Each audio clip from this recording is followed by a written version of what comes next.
Hello बच्चों, कैसे हैं आप लोग। तो चलिए एनसीईआरटी डिफरेंशियल इक्वेशन को आगे कंटिन्यू करते हैं।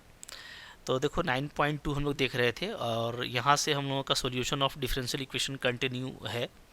तो सॉल्यूशन ऑफ डिफरेंशियल इक्वेशन का डिफरेंट टेक्निक पे हम डिस्कस किए थे, जिसमें एक जो मोस्ट कॉमन टेक्निक है वो है सॉल्यूशन बाय सिंपल सेपरेशन। ठीक है, तो उसी टेक्निक पे बेस्ड ये चैप्टर है और 1 to 13 हम लोग देख चुके थे कैसे करना है। तो अब देखो 14 से मैंने आपको कहा था कि आप खुद से ट्राई करना, डेफिनेटली आपने किया होगा। देख लेते हैं आपने आपने इसको कैसे किया है। ठीक है, तो अगेन आप देखोगे यहाँ पे कि D Y by D X equal to this दिया हुआ है विद द बाउंड्री कंडीशन। तो हम लोग यहाँ पे सिंपली सेपरेट कर देंगे वाई और एक्स को। तो ये आपका हो जाएगा D Y by Y is equal to ten X और डी एक्स हो जाएगा। ठीक है, ओके, इस तरीके से ये सेपरेट हो जाता है। फिर हम लोग यहाँ पे इंटीग्रेट कर देंगे, इंटीग्रेटिंग वी गेट। ओके, तो इंटीग्रेट करेंगे तो क्या हो जाएगा, तो यहाँ पे हो जाएगा आपका डी वाई बाई वाई का इंटीग्रेशन और इधर हो जाएगा मेरा टेन एक्स और डी एक्स का इंटीग्रेशन। ठीक है, तो अब देखिए डी वाई बाई वाई क्या होता है, ये लॉग वाई होता है। और टेन एक्स का डिफरेंस इंटीग्रेशन क्या होगा, तो देखिए टेन एक्स जो है वो किसी का भी डायरेक्ट डिफ्रेंशिएशन नहीं होता है। ठीक है, तो यहाँ पे हम लोग बताए थे आपको कि इसका फॉर्मूला हम लोग याद रखते हैं, क्या होता है, ये होता है log of sec X. Okay, तो ये लॉग ऑफ सेक एक्स होता है और यहाँ पे एक कांस्टेंट लगाइएगा तो वो हम लोग लॉग के लगा लेंगे जी। ठीक है, तो फिर आप इसको ऐसे लिखोगे, log Y is equal to log K into sec X. ठीक है, लॉग यू प्लस लॉग भी का फॉर्म है तो लॉग यू इंटू भी में लिख देंगे। अब दोनों तरफ आपका लॉग हट जाएगा तो यहाँ से आपका आ जाएगा Y is equal to simply K sec X. Okay, अब देखो यहाँ पे जो के है इसका वैल्यू हम निकाल सकते हैं by using the boundary condition. क्या गिवन है, गिवन है y is equal to 1 when x equal to 0। तो y का वैल्यू 1 रखिए, ठीक है, और x का वैल्यू 0 रखिए। तो क्या हो जाएगा, k इंटू सेक 0 हो जाएगा। सेक 0 क्या होता है, 1 होता है। तो यहाँ से हमको सिर्फ k मिलेगा। तो फाइनली हमको k का वैल्यू क्या मिल रहा है, 1 मिल रहा है। ठीक है, देयरफॉर बाई वन जो मेरा कर्व का इक्वेशन है वो क्या आ जाएगा, वो आ जाएगा y is equal to sec X is required solution. ठीक है, देखो काफ़ी इजीली निकल जाता है और आई होप आप लोगों ने इसको इसी तरीके से बिल्कुल किया होगा।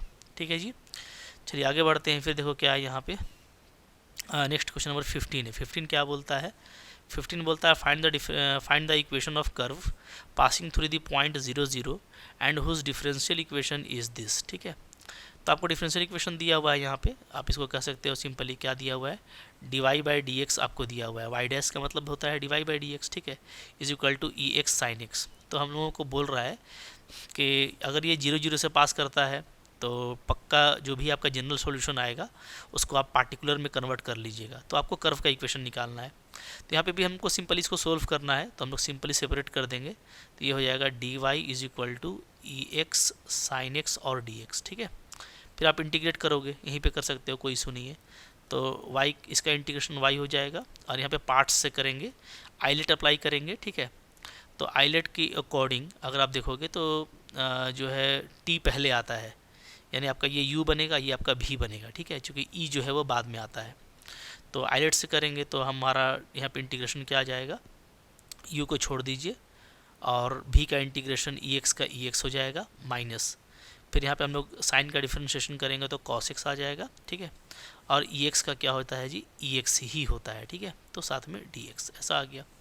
अब देखो दिस इम्प्लाइज यहाँ पे क्या आ गया, तो अच्छा यहाँ पे एक चीज़ आप देखिए ना, यहाँ पे मैं लिख देता हूँ एक लाइन कि डी वाई का इंटीग्रेशन y होगा और इधर वाला पूरा टर्म क्या है, e x sine x d x है। चूँकि हम लोग इसको इंटीग्रेशन बाई पार्ट से कर रहे हैं तो ये रिपीट इंटीग्रल का जो है टाइप है, हम लोग देखेंगे अभी। ठीक है, तो चूंकि ये मेरा y रहेगा तो हमको वैल्यू लेने में इजी होगा। तो देखो क्या हो जाएगा, यहाँ पे हो जाएगा y is equal to sine X into E x minus. अब देखिए यहाँ पे अगर आप देखेंगे तो फिर से हमको यहाँ पे इंटीग्रेशन बाई पार्ट्स करना है। ये हम लोग u लेंगे, ये हम लोग v लेंगे। ठीक है, तो u को चलो छोड़ दिया और v का इंटीग्रेशन ई एक्स ही होगा माइनस। फिर से आप देखिएगा तो cos x का डिफ्रेंशिएशन करेंगे तो हो जाएगा माइनस साइन एक्स। तो यहाँ पे मैं प्लस कर देता हूँ, प्लस साइन एक्स और साथ में ई एक्स का ई एक्स ही होगा। ठीक है, क्लियर है। तो अब देखिए यहाँ पे आपको आ गया y is equal to sine x with e x minus e x cos x. Okay, और माइनस में ये पूरा इंटीग्रेशन आप देखो e x sine x d x बच रहा है। मतलब अगेन आपको वही इंटीग्रेशन बच रहा है जो हम लोग इक्वेशन 1 में देख रहे हैं, जिसका वैल्यू y है। सो ये रिपीट कर रहा है, ठीक है। तो हम लोग इसको भी y लिखेंगे, तो यहाँ पे इसको मोहब्बत से ऐसे लिखो, y is equal to E X को कॉमन ले लीजिए, अंदर में आ जाएगा आपका sine x minus cos X, ठीक है।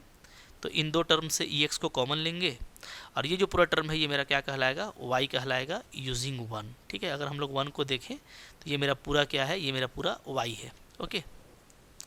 तो आपका देखिए यहाँ पे आसानी से निकल जाएगा। हमको क्या करना है, y को इधर ले आओ तो ये हो जाएगा 2y is equal to E X into sine x minus cos X, ठीक है, ओके। एक कांस्टेंट भी लगा देंगे हम लोग, c, कोई कांस्टेंट नहीं लिए थे ना, तो कांस्टेंट एक लगा देते हैं, ठीक है।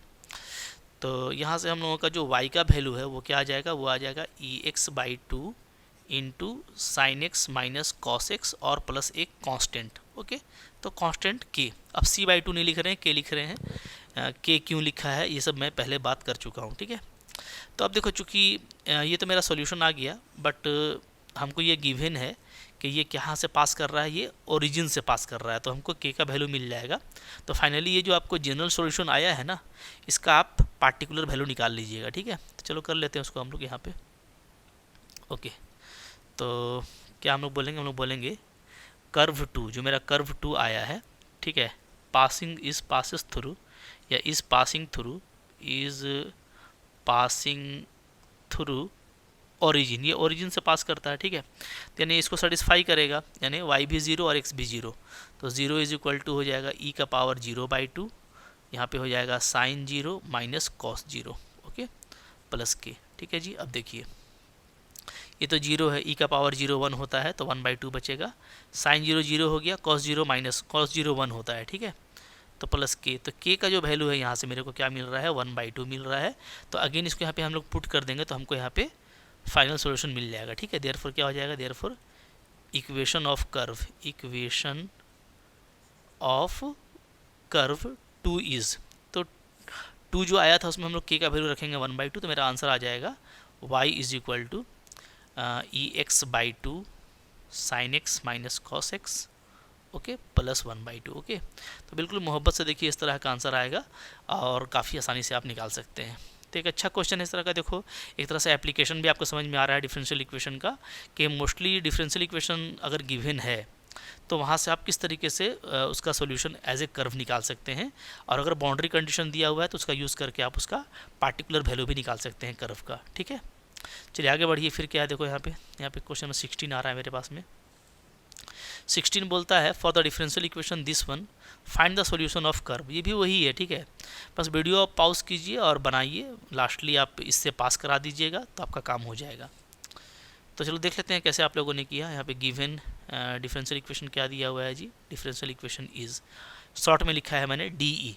DE का मतलब क्या हो गया, डिफरेंशियल इक्वेशन, ठीक है। So given differential equation is X Y D Y by D X is equal to X plus 2 into Y plus 2, okay. तो चलिए यहाँ से सेपरेट कर देते हैं, तो ये आपका आ जाएगा D Y by Y, D Y को इधर ही रहने दीजिए, इक्वल टू इधर हो जाएगा मेरा एक्स प्लस 2, अच्छा ये वाई प्लस 2 नीचे आ जाएगा ना, ठीक है, वाई प्लस 2 नीचे आ जाएगा, और इधर हो जाएगा एक्स प्लस 2 डी एक्स और डिवाइडेड बाई एक्स, ठीक है। तो लोग सिंपली सेपरेट कर दिए हैं, एक तरफ पूरा एक्स है, एक तरफ पूरा वाई है। अब चलो यहाँ पे इंटीग्रेशन करते हैं, तो इंटीग्रेशन करेंगे इस तरीके से, Y D Y divided by Y plus 2 is equal to, इधर मेरा हो जाएगा एक्स प्लस 2 बाई एक्स और डी एक्स, ठीक है जी। थोड़ा सा यहाँ पे चाहें तो हम लोग अरेंज कर देते हैं इस तरीके से, वाई प्लस 2 और माइनस 2 कर देते हैं, तो मेरा इंटीग्रेशन जो है वो ईजी हो जाएगा। ये सब टेक्निक आप पढ़ चुके हैं, ठीक है। ये सब आपका सिंपली क्या है, इंटीग्रेशन का क्वेश्चन है, और आपने इस तरह का काफ़ी सारा इंटीग्रेशन किया हुआ है। क्या आ जाएगा यहाँ से बताओ, तो ये कैंसिल हो जाएगा, तो आपको सिंपली बचेगा डी वाई, माइनस 2 को बाहर करेंगे तो बचेगा D Y by Y plus 2, okay. इधर क्या बचेगा, 1 का हो जाएगा x और 2 बाई एक्स, तो इसका हो जाएगा 2 ऑफ लॉग x, ठीक है। प्लस एक कांस्टेंट c लगा दीजिए, तो यहाँ पे आपका आ जा रहा है y minus 2 log y plus 2, okay, is equal to X plus 2 log x plus c। Clear है। अब देखो यहाँ पे हमको जो है कर्व तो मिल चुका है, जो एक जनरल कर्व है, चूँकि यहाँ पे c एक आर्बिट्ररी कांस्टेंट है, इसका वैल्यू हम लोग निकाल सकते हैं यूजिंग दिस पॉइंट, ठीक है। क्या लिखेंगे, कर्व सिंस, इस तरह से लिखिएगा, since curve is passing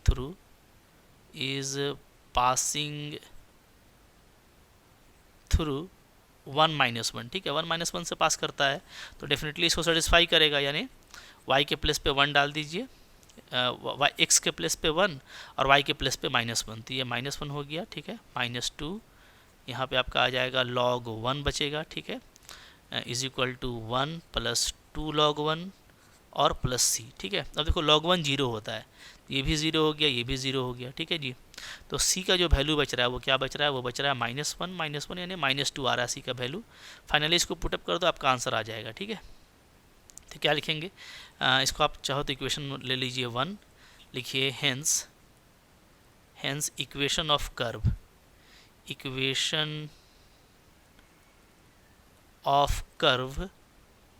1 is, तो इक्वेशन ऑफ कर्व 1 को कैसे लिख सकते हैं, तो सिंपली क्या करना है, y का c का वैल्यू डाल देना है। क्या आ जाएगा, y - 2 log y + 2 is equal to x + 2 log x - 2, ठीक है। तो ये आपका आंसर हो गया। अब देखो यहाँ पे log में आया है, चाहो तो आप इसको एक्सपोनेंशियल में कन्वर्ट कर सकते हो यूजिंग द प्रॉपर्टी, बट यहाँ पे हमको कुछ प्रूफ करना नहीं है, ठीक है। तो बहुत ज़्यादा आपको यहाँ पे सर पटकने की ज़रूरत नहीं है, बिल्कुल मोहब्बत से जो आ रहा है उसी को आप छोड़ सकते हो, यही आपका करेक्ट आंसर है, ठीक है। चलिए आगे बढ़िए। फिर देखो क्या यहाँ पे 17 नंबर क्वेश्चन है, इसको देखते हैं कैसे बनेगा। तो फिर देखो 17 नंबर क्वेश्चन है, कैसे करने वाले हैं हम लोग। बोलता है find the equation of curve passing through this point given at any point X Y on the curve, the product of slope of its tangent and the Y coordinate of the point is equal to X coordinate of the point, ठीक है। देखिए सारा बात आपको यहाँ पे लिख दिया है। प्रोडक्ट ऑफ क्या लेना है हमको, स्लोप ऑफ इट्स टेंजेंट, ठीक है। तो किसी भी कर्व पर स्लोप क्या होता है, dy/dx होता है। तो dy/dx और y कोऑर्डिनेट यानी y इंटू dy/dx आपको लेना है, ठीक है। और ये इक्वल होगा x कोऑर्डिनेट ऑफ पॉइंट का यानी x का। तो सारा चीज़ आपको वर्ड में लिख दिया है, बस आपको सिंपली यहाँ पे उसको लिख देना है मैथमेटिकली कि गिवन क्या है। तो गिवन ये है कि dy/dx that means slope, okay, of tangent into y coordinate is equal to क्या है, इज इक्वल टू आपका x है, ठीक है। तो ये हमको गिवन है। अब इसको हमको सोल्व करना होगा जस्ट, ठीक है। अब जो हमको आता आंसर वो मिलेगा, बस ये है कि ये आपका 0 - 2 से पास कर रहा है। तो चलो यहाँ से इसको ऐसे कर लेते हैं, y into D Y is equal to क्या, x इंटू डी एक्स, ऐसा हो जाएगा, ठीक है। इंटीग्रेट आप करोगे तो यहाँ से हो जाएगा आपका y²/2 is equal to x²/2 plus एक कॉन्स्टेंट c, जिसको आप ऐसे लिख सकते हो y² is equal to x² plus constant k, ठीक है। ये हो गया। अब सिंपली आपको k का वैल्यू चाहिए, तो ये जो है आपका पास कर रहा है किससे, इट पास थ्रू, ये मेरा पास करता है 0 - 2 से, ठीक है। 0 - 2 से पास कर रहा है, यानी आपको x को रखना है 0, y को -2, तो क्या हो जाएगा, तो हो जाएगा 4 is equal to 0 plus k। तो हमको k का वैल्यू मोहब्बत से कितना मिल गया, 4 मिल गया, ठीक है। देयरफॉर यूजिंग 1 हम लोग लिख सकते हैं, यूजिंग 1, ठीक है। कर्व क्या हो जाएगा जी, इक्वेशन ऑफ कर्व हो जाएगा, इक्वेशन ऑफ कर्व इज क्या आ जाएगा, तो ये आ जाएगा y² is equal to x² plus 4। Simply जो k का वैल्यू आया है वो उठा कर डाल देना है। तो देखो कितना सिंपल क्वेश्चन था ये, ठीक है। तो बिल्कुल मोहब्बत से इस तरह का क्वेश्चन आपको काफ़ी ईजिली बन जाएगा। आगे बढ़िए, फिर देखिए क्या क्वेश्चन है। इसके बाद देखो 18 नंबर है। 18 नंबर क्या बोलता है, ये बोलता है कि किसी पॉइंट XY पर slope of tangent, again slope of tangent क्या होता है, dy/dx। ये क्या है, ये twice the slope of line segment है joining the point of contact to the point -4 3, ठीक है, ओके। तो बोलता है फाइंड कीजिए इक्वेशन ऑफ कर्व को अगर ये इस पॉइंट से पास करता हो। तो देखो काफ़ी सिंपल चीज़ यहाँ पे कह क्या रहा है, यहाँ पे कह ये रहा है ना कि जो भी आपका जैसे मान लो ये मेरा कोई कर्व है, ठीक है। तो कर्व है तो ये मेरा क्या हो गया, पॉइंट ऑफ कांटेक्ट हो गया XY, ठीक है। तो इस पे जो आप टेंजेंट निकाल रहे हो, ये टेंजेंट, ठीक है जी। तो जो हम लोग टेंजेंट लेंगे, मान लो ये मेरा टेंजेंट है, तो इसका स्लोप क्या होता है, तो इसका स्लोप होता है dy/dx, ठीक है। आर्बिट्रेरी पॉइंट XY पे क्या होता है स्लोप, dy/dx होता है। तो स्लोप जो है वो twice the slope of line segment है joining the point of contact okay to the point -43। तो एक दूसरा लाइन है जो मान लो इस पॉइंट ऑफ कांटेक्ट से पास करता है, ठीक है, इस पॉइंट ऑफ कांटेक्ट से पास करता है और एक और पॉइंट से पास करता है -4 -3 से। तो यहाँ पे हमको दो पॉइंट दिख रहा है, जैसे एक पॉइंट XY है और एक आपका ये है। तो इस लाइन का ये जो लाइन L है, इस लाइन का जो भी स्लोप होगा, ठीक है, जो टेंजेंट का स्लोप डिवाइड बाई dx है वो क्या है, वो इससे डबल होगा, ठीक है। ओके, तो हमको उसी से काम करना है। फिगर बनाने समय एक चीज़ ध्यान देना पड़ेगा कि यहाँ पे जो है ना सिर्फ लाइन सेगमेंट लिखा गया है, तो ऐसे तो फिगर देखो ये चलेगा, बट अगर आप एक्चुअल फिगर बनाओ तो आपको सेगमेंट लेना पड़ेगा, ठीक है, जैसे मैं आपको दिखा रहा हूँ। तो सेगमेंट जो होता है ना वो जस्ट क्या होगा जी, सिर्फ पॉइंट ऑफ कांटेक्ट को इससे मिला देंगे, क्योंकि ये फिक्स लेंथ का होता है, ठीक है। तो यहाँ से लेकर यहीं तक होगा, ये फिक्स लेंथ का हो जाएगा। तो इसका मान लो लाइन ये एल है या सेगमेंट एल है, तो इसका स्लोप जो भी होगा जो डिवाइड बाई dx है वो क्या है, वो इसके दुगना है, ये आपको बोल रहा है, ठीक है। तो हम लोग निकाल लेते हैं। और कैसे लिखेंगे हम लोग हियर क्या, slope of line segment, slope of line segment is line segment, ठीक है। तो लाइन सेगमेंट का स्लोप कैसे निकालेंगे, तो स्लोप निकालने का तरीका आपको पता है, y का डिफरेंस ले लीजिए, y +3 हो जाएगा, ठीक है, यहाँ y है, यहाँ -3 है, तो y +3 और डिवाइडेड बाई x +4, तो ये हमारा क्या हो गया, स्लोप ऑफ सेगमेंट हो गया, ठीक है। तो देखो हमको देयरफॉर हमको गिवन क्या दिया, हमको गिवन ये दिया हुआ है कि जो स्लोप ऑफ टेंजेंट है यानी डिवाइड बाई dx, ये क्या है, ये आपका डबल है लाइन सेगमेंट के स्लोप का, यानी y +3 बाई x +4, इसका आपका डबल है, ठीक है। ये हमको गिवन है। अब जस्ट हमको इसको सोल्व करना है और वहाँ पे हम ये पॉइंट डाल करके हम इसका जो है पार्टिकुलर सॉल्यूशन निकाल लेंगे, ठीक है। तो यहाँ पे हम लोग इसको ऐसे लिख सकते हैं, divide by y +3 is equal to 2 into dx by x +4, ठीक है, ऐसा लिख देंगे। तो x और y आपका सेपरेट हो जाएगा और हम लोग इसको यहाँ पे इंटीग्रेट भी कर देते हैं। तो इंटीग्रेट करेंगे तो क्या आ जाएगा, ये आपका आ जाएगा log y +3 okay is equal to 2 into log x +4 और एक कांस्टेंट हमारा हो जाएगा log c, ठीक है जी। तो ये हम लोगों का हो गया जनरल कर्व। अब हम यहाँ से log c का वैल्यू निकालेंगे।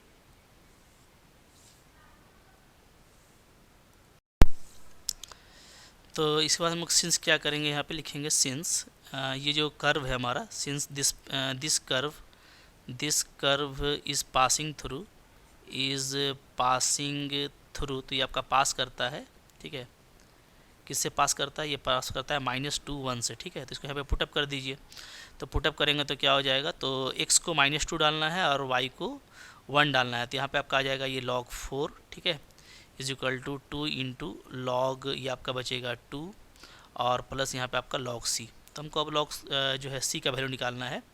अच्छा, अब यहाँ पे देखोगे ना, तो ये एक्चुअली क्या है मैं आपको दिखा रहा हूँ। जैसे यहाँ पे आप देखोगे तो ये क्या है, तो ये आपका हो जाएगा log 4 इज इक्वल टू, यहाँ पे भी देखिए ये एक्चुअली क्या है, 2 का पावर 2 हो जाएगा, ठीक है, प्रॉपर्टी से, प्लस log c। तो ये भी देखो ये log 4 ही है, तो ये दोनों आपस में कैंसिल होगा। तो फाइनली जो हमको log c मिलने वाला है वो क्या मिलेगा, वो 0 मिलेगा, ठीक है। तो log c 0 हो जाएगा। तो हम लोग डायरेक्ट इक्वेशन 1 से निकाल लेंगे। हेंस क्या लिखेंगे, hence equation of curve is, ठीक है, इक्वेशन ऑफ कर्व इज़ ठीक है। तो इक्वेशन ऑफ कर्व क्या हो जाएगा, यूजिंग 1, तो 1 का इस्तेमाल करेंगे हम लोग, तो कि हमारा कर्व का इक्वेशन आ जाएगा log y +3 is equal to 2 of log x +4, ठीक है। अब देखो, अब यहाँ से आप इसको ऐसे कर सकते हो, ये जो 2 है इसको मैं अगर आगे से हटा दूँ तो क्या हो जाएगा, ये आपका यहाँ पे पावर बन जाएगा, ठीक है। और फिर दोनों तरफ आप log हटा दीजिएगा तो log भी आपका दोनों तरफ से एलिमिनेट हो जाएगा, तो बचेगा y +3 is equal to x +4 का होल स्क्वायर। तो इस तरीके से देखो एक पैराबोलिक कर्व मिल रहा है। तो यही जो है यहाँ पे रिक्वायर्ड सॉल्यूशन है, बिल्कुल आसानी के साथ में आप फाइंड आउट कर सकते हैं, ठीक है। तो कुछ है नहीं, बस आपको समझना है कि वर्ड प्रॉब्लम में आपको कह क्या रहा है, और जैसे ही आप समझोगे आपको सिंपल सा डिफरेंशियल इक्वेशन मिलेगा, और जो यहाँ पे सिंपल सेपरेबल मेथड से सोल्व हो जा रहा है, तो काफ़ी आसानी के साथ में आप डिफरेंशियल इक्वेशन फाइंड आउट कर लेंगे, ठीक है। चलिए आगे बढ़िए, फिर देखिए क्या है यहाँ पे 19 नंबर क्वेश्चन देखो। 19 बोलता है the volume of spherical volume balloon being inflated changes at a constant rate, ठीक है। क्या बोलता है कि जो वॉल्यूम ऑफ स्फेरिकल बैलून है वो आपका चेंज करता है, ठीक है, कांस्टेंट रेट से।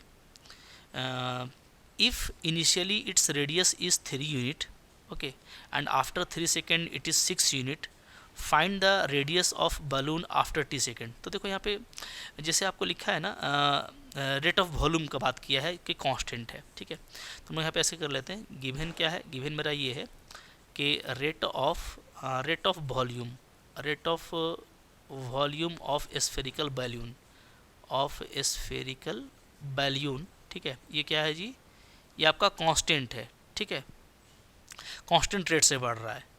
तो इज़ कांस्टेंट, इसको हम कांस्टेंट लिख देते हैं, इज़ कांस्टेंट, ठीक है। इसका मतलब ये हो गया कि जो dv/dt है, dv/dt, ठीक है, वो क्या है, वो कांस्टेंट है, कोई वैल्यू k होगा, ठीक है। अच्छा, अब यहाँ पे जो v होता है, वेयर जो वॉल्यूम ऑफ स्फेरिकल बलून होता है वो क्या होता है, वो होता है 4/3 पाई r क्यूब, ठीक है। तो ये होता है, तो यहाँ से इसका मतलब ये होगा कि अगर मैं इसको t के रिस्पेक्ट में डिफ्रेंशिएट करूँ तो क्या आ जाएगा जी, तो d of 4/3 pi r cube, ठीक है, ये मेरा v हो गया, divided by dt is equal to k। तो ये देखो आपको समझना है, मैंने पहले ही बताया था कि जो रेट ऑफ चेंज होता है उसको हम लोग dv/dt से दिखाते हैं, ठीक है। और सिंपली यहाँ पे रेट लिखा है, तो रेट का मतलब है कि आपको टाइम के रिस्पेक्ट में लेना है, तो ये आपका हो गया। यहाँ पे हम लोग v का वैल्यू डाल दिए, तो इसका मतलब हमको इसको डिफ्रेंशिएट करना है, तो डिफ्रेंशिएट हम लोग करेंगे चैन डिफ्रेंशिएशन, तो 4/3 पाई आपका कांस्टेंट होगा, ठीक है। r क्यूब का हो जाता है 3r², ओके, और साथ में आ जाएगा dr/dt इज इक्वल टू क्या हो जाएगा, k हो जाएगा, ठीक है। तो हमको निकालना क्या है, देखो हमको यहाँ से निकालना है find the radius of balloon after T second, ठीक है। टी सेकेंड के बाद रेडियस ऑफ बलून क्या होगा, ओके। अच्छा, ये दिया हुआ है कि initially its radius is 3 unit, ठीक है, and after 3 second it is 6 unit. 3 cancel हो जाएगा, ठीक है, और हम लोग इसको ऐसे लिख सकते हैं, 4 पाई को कांस्टेंट रखिए, तो फिर से देखो यहाँ पे आपका r² और dr बन रहा है, यानी कि हम लोग यहाँ पे फिर से एक बार इंटीग्रेशन करेंगे, ठीक है। और मैं इधर लिख देता हूँ kdt। तो ये देखो एक अच्छा क्वेश्चन है, जब इस तरह का डेरिवेटिव आपको बनेगा तब आपको इंटीग्रेशन करना पड़ेगा। तो फिर से r² dr आ गया है और dt आ गया है, तो हम लोग इसका इंटीग्रेशन करने वाले हैं, ठीक है। तो हम लोग चलो फिर से करेंगे यहाँ पे, तो मेरा बन जाएगा ये। तो इस तरह को देखो अच्छा क्वेश्चन भी आ जाता है कभी कभार। तो 4 पाई इसका इंटीग्रेशन हो जाएगा r³/3 और इक्वल टू हो जाएगा यहाँ पे kt और एक कांस्टेंट और आ जाएगा c, ठीक है। तो अब देखिए हम लोग को दो यहाँ पे कांस्टेंट का निकालना है वैल्यू, एक k का निकालना पड़ेगा, एक c का निकालना पड़ेगा, या हो सकता है कि आपको k के टर्म में ही आंसर आ जाए, देख लेते हैं।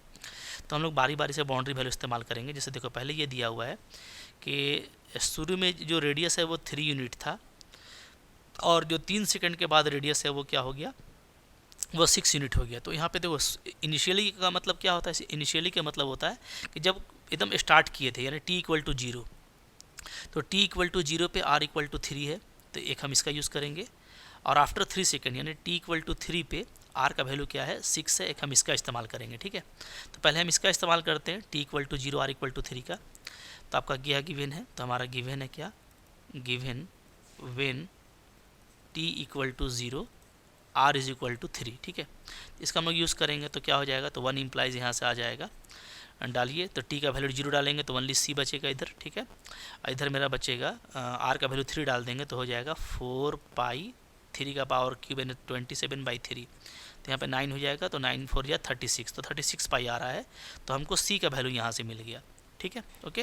अच्छा, इसी तरीके से एल्सो क्या दिया हुआ है, ये दिया हुआ है कि जब हमारा t3 होता है तो r क्या हो जाता है, r6 हो जाता है, ठीक है। तो हम इसका भी यूज़ करेंगे और इसका यूज़ करेंगे तो क्या हो जाएगा जी, तो 1 इम्प्लाइज यहाँ से आपका आ जाएगा। अब देखो t का वैल्यू 3 डालेंगे तो यहाँ से हो जाएगा मेरा क्या, c + 3 के आ जाएगा, ठीक है, इक्वल टू इधर हो जाएगा 4 पाई, r का वैल्यू 6 डालना है तो 6 का क्यूब, ठीक है, तो 6 × 6 × 6 डिवाइडेड बाई 3। यहाँ पे आप 3 2 जा कट कर दो तो वैल्यू क्या आ रहा है, तो 36 2 जा 72 और 4 जा, ठीक है। तो यहाँ पे हम लोगों का टोटल जो वैल्यू आ जाएगा वो भी हम लोग निकाल लेंगे। देखिए क्या आ जाएगा जी, तो यहाँ से मेरा वैल्यू आ जाएगा c + 3k = 4 पाई, अच्छा 4 पाई इंटू है ना, आपका 72 आ रहा है, ठीक है। तो यहाँ से हमारा आ जाएगा 4 2 जा 8 4 7 जा 28, तो 288 पाई 288 पाई आ रहा है। और यहाँ पे आप c का वैल्यू डाल दो, तो c का वैल्यू क्या है, तो c का वैल्यू है 36 पाई, ठीक है। सो 36 पाई + 3k = 288 पाई। तो यहाँ से जो 3k का वैल्यू है वो क्या हो जाएगा, 36 को माइनस कीजिएगा, यहाँ बचेगा 2 और 5 और आपका 252k, तो k का सॉरी 252 पाई, तो यहाँ पे आपका जो k का वैल्यू आ रहा है वो क्या आ जाएगा, 3 8 जा 24 और 3 4 जा 12, तो 84 पाई आ रहा है k का वैल्यू। ठीक है, तो आपको दोनों मिल गया, यहाँ से k भी मिल गया और ऊपर आपको c भी मिल गया था। तो दोनों बाउंड्री कंडीशन का यूज़ करेंगे बारी बारी से, तो हमको मोहब्बत से c और k दोनों मिल जाएगा। ठीक है, तो अब c और k को उठा के फाइनली आप डाल दीजिए इक्वेशन में, तो हमारा अब इक्वेशन यहाँ पे आ जाएगा और r का वैल्यू मिल जाएगा। ठीक है जी, देयरफॉर क्या लिखेंगे, देयरफॉर लिखेंगे हम लोग यूजिंग वन का यूज़ करेंगे तो क्या हो जाएगा, तो हो जाएगा 4 पाई r³/3 इज इक्वल टू हो जाएगा, k का वैल्यू क्या आया है, 84 पाई आया है। ठीक है, और t और प्लस c का वैल्यू क्या आया है, 36 पाई आया है। ठीक है, चलिए अब देखिए यहाँ पे, तो हमको ना फाइनली निकालना क्या है ये भी आप देख लो। फाइनली हमको यहाँ पे निकालना है रेडियस का वैल्यू। ठीक है, तो रेडियस को निकालना है, कुछ करना नहीं है, चलो कर लेते हैं। यहाँ पे आप देखिएगा क्या हो जाएगा, 4 pi into r³ is equal to, यहाँ पे देखिए आपका कुछ कॉमन हो जाएगा। ठीक है, जैसे हम लोग देख सकते हैं कि यहाँ पे 84 है और 36 है। ठीक है, तो जो कॉमन है उसको निकाल लेते हैं।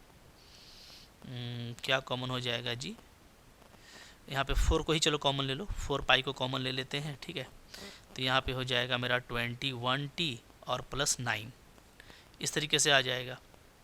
क्लियर है, ठीक है ना, चलो 21t प्लस 9 आ रहा है। ठीक है, अच्छा अब यहाँ पे 4 पाई मेरा कैंसिल होगा, तो r का वैल्यू क्या आ जाएगा, तो r³ का वैल्यू आ जा रहा है 3 इंटू 21t प्लस 9 आ रहा है। ठीक है, अभी भी तो इसमें कॉमन है 3 ना, तो 3 भी कॉमन है, तो इसको भी ले लो कॉमन, तो r³ इक्वल टू मेरा आ रहा है यहाँ पे, या चलो मल्टीप्लाई कर दो, मल्टीप्लाई करोगे तो हो जाएगा क्या, 63t प्लस 27 हो जाएगा। ठीक है, तो ऐसे करके लिख देते हैं, ज़्यादा अच्छा रहेगा। तो r का वैल्यू क्या आ जाएगा, 63t प्लस 27 का पावर 1/3, तो ये आपका देखो फाइनली आंसर आ रहा है। ठीक है, तो थोड़ा अच्छा क्वेश्चन है और इस तरीके से बिल्कुल मोहब्बत से बनाना है, कोई दिक्कत नहीं है, क्वेश्चन आपका आराम से बन जाएगा। क्लियर है, चलो आगे बढ़ते हैं, फिर देखते हैं क्या है यहाँ पे 20 नंबर क्वेश्चन क्या बोलता है, इन ए बैंक प्रिंसिपल जो है वो इंक्रीज़ करता है continuously at the rate of r% per year, find the value of r if ₹100 doubled it's self in 10 years. ठीक है, log 2 का वैल्यू हमको ये लेना है। बोलता है अगर 100 रुपया आपका जो है 10 साल में क्या हो जाता है, डबल होता है, 200 रुपया हो जाता है, जबकि जो भी पैसा है वो r% पर ईयर के रेट से कंटिन्यूसली बढ़ रहा है, तो फिर आप r का वैल्यू बताइए। ठीक है, तो एक सिंपल सा क्वेश्चन है यहाँ पे, जैसे मान लो मैं यहाँ पे ले लेता हूँ कि लेट p इज़ प्रिंसिपल। ठीक है, मैं p को क्या करता हूँ, मैं p को मैं ले लेता हूँ कि p मेरा क्या है, प्रिंसिपल है। ठीक है, देन क्या गिवन है जी, तो गिवन ये है, देन गिवन ये आपका गिवन है कि जो मेरा प्रिंसिपल का रेट है ना, चेंज इन प्रिंसिपल जो है मेरा, वो क्या है, वो है मेरा r% ऑफ p। ठीक है, p का r% वो हो रहा है, यानी इसको आप कह सकते हो p का r% कितना हो जाएगा, तो ये हो जाएगा मेरा PR/100। ठीक है, तो मेरा dp/dt ये दिया हुआ है, तो अब हमको यहाँ से सिंपली हम अलग अलग करेंगे, तो मेरा ये हो जाएगा dp/p, ऐसे हम लिख सकते हैं। ठीक है, ओके, और तो कुछ तो करना नहीं है यहाँ पे, dp/p कर देंगे और r/100 कर देंगे और इंटू dt कर देंगे इस तरीके से। ठीक है, क्लियर है। अच्छा, अब यहाँ पे हम लोग करेंगे इंटीग्रेशन, तो इंटीग्रेशन करेंगे चूँकि r देखो ये कांस्टेंट है यहाँ पे, तो इंटीग्रेशन होगा dp/p, इधर आपका सिर्फ dt का होगा, इधर से हमको मिल जाएगा ये log p। ठीक है, इधर इक्वल टू हो जाएगा r/100 और इसका हो जाएगा t प्लस एक c लगा देंगे। ठीक है जी, अब कुछ करना नहीं है, सोल्व करने के लिए सिंपली इस कांस्टेंट c का वैल्यू चाहिए। ठीक है, तो और आपको फाइनली जो है बोलता है कि r का वैल्यू निकालिए। तो अब देखिए यहाँ पे हम लोगों को बाउंड्री वैल्यू का यूज़ करना है, इसको मैं इक्वेशन 1 कर देता हूँ। तो यहाँ पे देखो बाउंड्री वैल्यू हमारा क्या क्या है, तो बोलता है कि 100 रुपया जो है 10 साल में क्या होता है, डबल होता है। ठीक है, तो यानी स्टार्टिंग में जब हम लोग लेते हैं तो लेते हैं t = 0, मतलब जब बिल्कुल स्टार्ट था तो इसके पास कितना था, इसके पास जो प्रिंसिपल था वो था 100 रुपीज़। ठीक है, और जब t मेरा 10 ईयर हो जाएगा, 10 साल पूरा हो जाएगा, तो इसका जो प्रिंसिपल है वो कितना हो जाएगा, वो हो जाएगा डबल यानी 200 हो जाएगा। ठीक है, तो अब ये मेरे पास में दो बाउंड्री कंडीशन है जिसको हम यूज़ करेंगे, तो हम लोग क्या बोलेंगे, हम लोग बोलेंगे नाउ क्या, सिंस क्या, when t is equal to 0, जब t इक्वल टू 0 था तो p क्या था, तो p था 100, ठीक है। तो देयरफॉर क्या हो जाएगा, 1 इम्प्लाइज, तो 1 से आपका आ जाएगा log 100 is equal to r by 100, t को 0 कीजिए प्लस c, ठीक है। तो यहाँ से देखो, यहाँ से हमको c का वैल्यू मिल जा रहा है, c क्या हो गया, c हो गया आपका log 100, ठीक है जी। इसको यहाँ पे डाल देंगे। अच्छा, अब दूसरा बाउंड्री वैल्यू का यूज़ कीजिए। दूसरा बाउंड्री वैल्यू का यूज़ करेंगे तो क्या बोलेंगे, and when t is equal to 10, जब t मेरा 10 होता है तो p का वैल्यू क्या हो जाता है, p हो जाता है 200, ठीक है। तो देयरफॉर 1 इम्प्लाइज क्या हो जाएगा, तो 1 इम्प्लाइज हो जाएगा log of 200 is equal to r by 100 into 10 plus c। अच्छा, अब c का वैल्यू क्या है, c का वैल्यू आ गया है आपका log 100, ठीक है। तो इसको आप ले लीजिए। तो अब यहाँ से देखो मोहब्बत से आपका r निकल जाएगा, ठीक है। तो हमको बस r ही निकालना है। तो चलिए r को निकाल लेते हैं। तो कैसे सोल्व करेंगे, देखो यहाँ पे आप इसको ऐसे कर दीजिए, मैं इधर कर देता हूँ, ठीक है। यहाँ पे कर देता हूँ, दिस इम्प्लाइज। तो आप देखिएगा क्या हो जाएगा, log 200 माइनस log 100, ठीक है। इसको ऐसे कर दीजिए और इक्वल टू, इधर मेरा एक ज़ीरो यहाँ से कट जाएगा तो r बाई 10 बचेगा। अब देखो यहाँ पे आप देखोगे तो ये log u minus log v है, तो log u by log v में लिखेंगे इसको, ठीक है। इज इक्वल टू क्या हो जाएगा, r बाई 10। तो आपको r बाई 10 यहाँ पे क्या बच रहा है, सिंपली आप देखोगे log 2 बच रहा है, ठीक है, log 2। तो log 2 is equal to r by 10 हो गया, ओके। तो यहाँ से, ठीक है जी, यहाँ से फिर क्या हो जाएगा, तो आप देखिएगा r इज इक्वल टू हो जाएगा 10 log 2, ओके।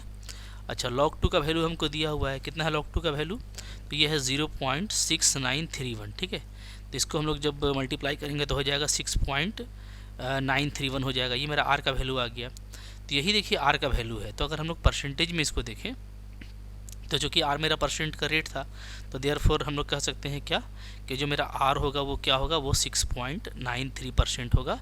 इस तरीके से देखिए आपका मोहब्बत से निकलेगा, कुछ करना नहीं है, ठीक है। बस आपको बाउंड्री वैल्यूज़ को ढूंढना है और वो आप क्वेश्चन को पढ़ करके आसानी से ढूंढ सकते हैं, ठीक है। फिर देखिए हमारा नेक्स्ट क्वेश्चन क्या है, 21। तो 21 क्या बोलता है एक बैंक में जो प्रिंसिपल है वो इंक्रीज करता है continuously at rate of 5% per year, an amount 1000 deposited, ठीक है, how much will it worth after 10 years. ये भी देखो कुछ उसी तरह का क्वेश्चन है, ठीक है। अगर हम लोग जैसे मान लो ले लेते हैं हम लोग कि लेट पी इज़ प्रिंसिपल, अगर मान लो पी मेरा प्रिंसिपल है, पी इज़ प्रिंसिपल, ठीक है, ये मेरा प्रिंसिपल वैल्यू है मान लीजिए। तो देयरफॉर क्या गिवन है, तो आपका गिवन ये है कि जो डी बाई डी है, ठीक है, जो rate of change in principle है वो क्या है, वो है 5% ऑफ फी पी, ठीक है। पूरा जो है पिछले बार का जैसा क्वेश्चन है, तो 5p बाई 100 इसको हम लोग लिखेंगे, ओके। अब इसको आप सोल्व कीजिए मोहब्बत से। यहाँ पे आपका हो जाएगा क्या, D by P is equal to 5 by 100 और dt हो जाएगा। इंटीग्रेशन कर दीजिए यहीं पे, तो आपका क्या आ जाएगा, आपका आ जाएगा log p is equal to 1/20 t plus C आ जाएगा कांस्टेंट, ठीक है। अब इस कांस्टेंट को हमको निकालना है, तो फिर से वही काम करेंगे। क्या बोलता है, आप देख सकते हैं कि 1000 जो है डिपॉजिट किया गया है, ठीक है, ओके। तो हम लोग कह सकते हैं यहाँ पे फिर से कि एट t इक्वल टू 0, मतलब स्टार्टिंग टाइम में p क्या था, p था मेरा 1000, ठीक है। तो फिर आपको बोलता है t आप पता कीजिए, t वाट, t क्या होगा, ठीक है, व्हेन, जब आपका p क्या हो जाएगा, जब p आपका, अच्छा सॉरी, t मतलब टेन्योर दिया हुआ है कि जब t आपका 10 साल बीत जाएगा, 10 ईयर हो जाएगा, तो p क्या होगा ये आपको पूछ रहा है, ठीक है ना, ये अमाउंट कितना हो जाएगा। तो चलो कुछ करनी कर लेते हैं यहाँ पे मोहब्बत से। अच्छा, यहाँ पे देखिए e का पावर 0.5 दिया है, तो इसको चलो हम लोग कर लेंगे, कोई इशू नहीं है, आराम से हो जाएगा, ठीक है। जैसे आप यहाँ पे देख सकते हैं, चलो 1 बाई 1 करो, घबराने की जरूरत नहीं, आराम से हो जाएगा, ठीक है। पहले पुट करते हैं हम लोग, क्या है जी, व्हेन t इक्वल टू 0, यानी स्टार्टिंग टाइम में मेरा प्रिंसिपल कितना है, 1000 है, ठीक है। तो देयरफॉर 1 इम्प्लाइज क्या हो जाएगा, 1 में पुट कर दीजिए तो हो जाएगा log 1000 is equal to t 0 है, तो ये पूरा 0 हो गया प्लस c। तो यहाँ से मेरे को c मिल जा रहा है, क्या, log 1000, ठीक है, ये हमको मिल गया, क्लियर है। तो हम लोग क्या करेंगे, अब हम लोग इसका यूज़ करेंगे, ठीक है। Now when t is equal to 10, अगर t इक्वल टू 10 होता है तो 1 इम्प्लाइज क्या हो जाएगा, तो 1 इम्प्लाइज हो जाएगा, देखिए log p is equal to 10/20, okay, और प्लस यहाँ पे c, तो c तो हमारा आ चुका है कितना, log 1000, ठीक है। तो इसका हम लोग इस्तेमाल करेंगे, बिल्कुल मोहब्बत से बनेगा, कोई दिक्कत नहीं है। अब इसको जस्ट आपको सोल्व करना है। देखिए मैं कैसे इसको सोल्व करता हूँ इजीली, ठीक है। चलिए देखिए यहाँ पे देखो, ये आपका हो गया log p, ये हो गया मेरा 1/2 प्लस यहाँ पे हो जाएगा log 10 का पावर 3, ठीक है। तो 10 का पावर 3 है, तो मोहब्बत से हम लोग यहीं पे क्या करते हैं, 3 को आगे ले आते हैं by the property of log। तो 3 log 10 क्या होता है, तो log 10 1 होता है, तो 1/2 प्लस आपका 3 बचेगा, ठीक है। log 10 का वैल्यू 1 होता है। मैं पेल्सियम लोगे तो ये आ जाएगा आपका मोहब्बत से कितना आ जाएगा जी, 2 3 जा 6 7/2 आ जाएगा, ठीक है। तो p का वैल्यू क्या होगा, तो देखो p का वैल्यू यहाँ से हो जाएगा log p is equal to क्या आ गया है, 7/2 आया है ना। तो यहाँ से हम लोगों का जो p होगा वो क्या हो जाएगा, वो p हो जाएगा e का पावर 7/2, ठीक है। क्या हो जाएगा, e का पावर 7/2, ठीक है, ओके। तो अब यहाँ पे थोड़ा सा ना हम लोगों को ये करना है कि हमको e का पावर 0.5 का वैल्यू दिया हुआ है, ठीक है। देखिए जो दिया रहता है ना, हमको उसी पे काम करना होता है। थोड़ा सा हमको यहाँ पे कुछ सेटिंग करना पड़ेगा, ठीक है। जैसे आपको देखो यहाँ पे आपको e का जो वैल्यू है वो 0.5 पर दिया हुआ है, e का पावर 0.5, ठीक है। तो हमको इसी का यूज़ करना है। तो थोड़ा सा इसको हम लोग थोड़ा सा यहाँ पे सेटिंग करेंगे तो हो जाएगा। मैं थोड़ा सा यहाँ से चेंज कर देता हूँ, ठीक है। यहाँ से चलिए यहीं से हम चेंज कर देते हैं, ओके। तो थोड़ा सा ये ईजिली बन जाएगा। वो हमको 1/2 तो दिख रहा है ना, 1/2 का हम यूज़ कर लेंगे। तो मैं यहाँ पे इसको ऐसे कर देता हूँ, ठीक है। जैसे ये 1/2 रहने देता हूँ और log 1000 को उधर ले जाते हैं। तो log 1000 को इधर ले आएंगे तो हो जाएगा माइनस में log 1000, ठीक है, डिवाइडेड बाई 1/2 यानी 0.5, ठीक है।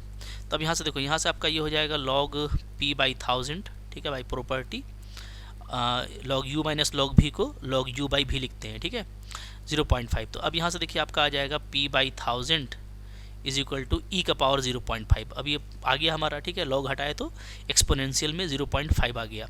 अब इसका वैल्यू हमको दिया हुआ है, तो इसका वैल्यू आप पुट अप कर दीजिए, कितना है, तो ये दिया हुआ है मेरे को 1.648, ठीक है। तो यहाँ से जो मेरा पी आ जाएगा वो क्या आ जाएगा जी, 1.648 इंटू 1000 हो जाएगा, ठीक है, यानी सिंपली 1648। तो 1648 आ रहा है, यानी 10 साल के बाद इसका प्रिंसिपल क्या हो जाएगा, 1648 रुपया हो जाएगा, जबकि इसने 1000 रुपया स्टार्टिंग में जमा किया था। तो बिल्कुल करेक्ट आंसर आया है, ठीक है।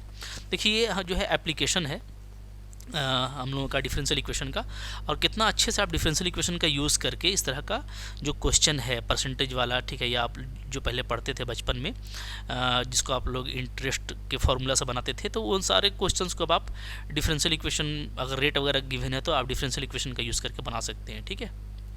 तो ये आपको यहाँ पर सपोर्ट करता है। फिर देखो इसी तरीके से क्या है, 22 नंबर क्वेश्चन है, बोलता है in a culture the bacteria count is 1 lakh, ठीक है।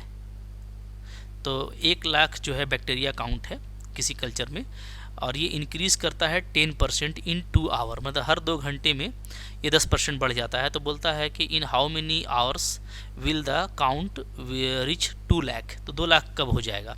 ये गिवन है कि रेट ऑफ ग्रोथ क्या है, वो proportional to number of present है, मतलब जितना अभी नंबर है उसी के ये प्रोपोर्शनल है, ठीक है। देखो इसको हम लोग कैसे बनाने वाले हैं, लेट मान लेते हैं, ठीक है, लेट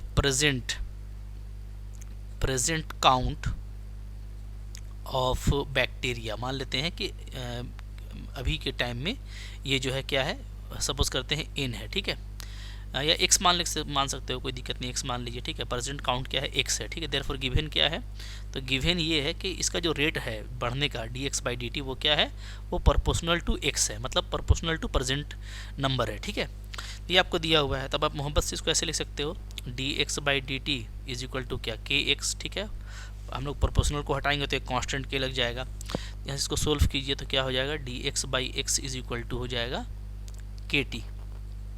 इंटीग्रेशन कर देते हैं, ठीक है। तो यहाँ से आपका आ जाएगा log x is equal to kt plus c आ जाएगा। चलो यहाँ पे हम लोग क्या करेंगे, यूज़ करेंगे बाउंड्री वैल्यू का, ठीक है। तो एट t इक्वल टू 0, जब हम लोग जो है बिल्कुल शुरू में चले जाएंगे तो बोलता है वहाँ पे बैक्टीरिया का काउंट कितना है, तो x का वैल्यू है 1 लाख, ठीक है। x का वैल्यू क्या है, 1 लाख है, ओके। और अच्छा ठीक है जी, फिर ये है कि ये 10% के रेट से बढ़ता है हर 2 आवर में।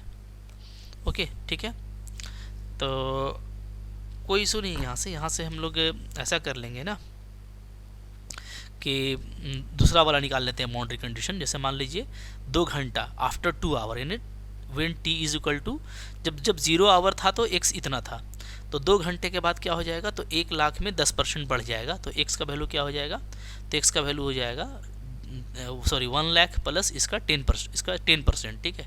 तो 1 लाख का 10% यानी 10/100, तो ये आपका वैल्यू इसका आ जाएगा, क्या आ जाएगा जी, ठीक है, यहाँ पे से 10,000 जुड़ जाएगा तो 1,10,000 हो जाएगा, ठीक है, 1,10,000। ओके क्लियर है। तो कुछ करना नहीं है, सिंपली हमको देख लेना है कि 0 आवर में ये 1 लाख था और 2 आवर में ये हो जा रहा है इतना। तो ये आप अलग से निकाल लीजिएगा, ठीक है। यहाँ पे चलो लिख देते हैं कि गिवन, क्या गिवन है कि when T is equal to 0, जब टी इक्वल टू 0 था तो x क्या था, तो x मेरा था 1 लाख, 1 लाख बैक्टीरिया था, ठीक है। तो इसको हम लोग पुटअप करेंगे तो देयरफॉर 1 इम्प्लाइज क्या आ जाएगा, तो यहाँ से आपका आ जाएगा log of 1 lakh is equal to, T को 0 रखिएगा तो 0 प्लस सी, तो ये हमको सी का वैल्यू मिल गया, ठीक है। तो सी का वैल्यू मिल गया। अच्छा, when T is equal to 2 hour, जब टी मेरा 2 हो जाएगा तो मेरा x का वैल्यू क्या हो जाएगा, तो x हो जाएगा 1 लाख पहले से था और प्लस 1 लाख का 10%, एकदम आराम से निकाल लीजिए, यहाँ पे कोई दिक्कत नहीं है, ठीक है, साफ। तो ये आपका बन जा रहा है 10,000, उसमें ऐड कर दीजिएगा तो 1,10,000 आ जाएगा, ठीक है, क्लियर है। तो ये हो गया। तो अब इसको भी हम लोग पुट करेंगे, तो कुछ करना नहीं, देखो एक ही जैसा क्वेश्चन है, बस आपको बाउंड्री वैल्यू थोड़ा सा ढूंढना पड़ता है, और इस तरीके से आप ढूंढ लोगे तो आपका काम हो जाएगा, ठीक है। तो देयरफॉर 1 इम्प्लाइज क्या करेंगे, यहाँ पर हम लिखेंगे log 1,10,000, okay, is equal to, यहाँ पे पुटअप कर रहे हैं, ठीक है। तो के टी है, टी कितना है, टी है मेरा 2, यहाँ पे दिख रहा है, और प्लस सी का वैल्यू क्या आ गया है, तो यहाँ से आप देख सकते हो इक्वेशन 2 से कि ये आ गया है आपका log 1 लाख, ठीक है। तो आपको लग रहा होगा क्वेश्चन एक ही जैसा बन रहा है, सिर्फ हमको बाउंड्री कंडीशन चेंज करना पड़ता है और ये देखना पड़ता है कि हमको रेट क्या दिया हुआ है, ठीक है। अब अगेन यहाँ पे वही करते हैं, log 1,10,000 माइनस log 1 लाख, ठीक है। इसको हम लोग log को एक तरफ कर देते हैं, ओके, इक्वल टू क्या हो जाएगा, 2k हो जाएगा, ठीक है। चलिए, अच्छा, तो यहाँ से जो हम लोगों का k का वैल्यू आ रहा है वो हमको पता चल जा रहा है, क्या आ जा रहा है जी, k। तो यहाँ से log, इसको लिख दीजिए डिवाइड में 1,10,000 divided by 1 lakh is equal to 2k, okay. तो ये आपका कैंसिल हो जाएगा, तो log आ जा रहा है 11/10। तो यहाँ से k का वैल्यू हमको मिल जा रहा है, क्या आ जा रहा है, k आ जा रहा है मेरा 2 बाई डिवाइड, सॉरी ऐसे लिखेंगे ना k को, 1/2 log 11/10, ठीक है। तो ये मेरा k आ गया। तो k अगर आ गया है, ठीक है, तो अब हम लोग को फाइनली क्या करना है, हम लोगों को यहाँ पे जस्ट ये निकालना है कि in how many hours will the count rich 2 lakh कब हो जाएगा, ठीक है। तो ये हम लोग निकाल लेंगे इक्वेशन 1 का ही यूज़ करके, जो k का वैल्यू भी आपको मिल चुका है, तो चाहिए उसको काम कर लेते हैं, ठीक है। नाउ ठीक है, लेट आफ्टर टी आवर ही मान लेते हैं, ठीक है। मेरा काउंट क्या हो जाएगा, मेरा जो x है वो हो जाता है मान लो 2 लाख, ठीक है। इसी पे हमको निकालना है कि कब वो 2 लाख हो जाएगा। तो टी आवर के बाद मान लो 2 लाख हो जाता है, तो ये भी एक तरह का बाउंड्री कंडीशन है कि टी को हम टी ही पुट करेंगे और x को इतना पुट करेंगे। तो यूजिंग 1 क्या हो जाएगा, देयरफॉर यूजिंग 1, ठीक है, यूजिंग 1 हो जाएगा मेरा log, इधर हो जाएगा मेरा 2 lakh, okay, is equal to, फिर यहाँ पे क्या था जी, 1 को देखिए, इक्वेशन 1 को, तो इधर था मेरा के टी, तो k का वैल्यू आ चुका है, k का वैल्यू है 1/2 log 11/10, ठीक है। टी हमको निकालना है प्लस सी, तो सी भी मेरा निकला हुआ है, इक्वेशन 2 में देख सकते हो ये क्या है, ये आपका है 1 लाख, log 1 लाख, ठीक है। चलिए, अब कुछ करना नहीं है, देखो थोड़ा सा फास्ट करेंगे यहाँ पे, हाँ।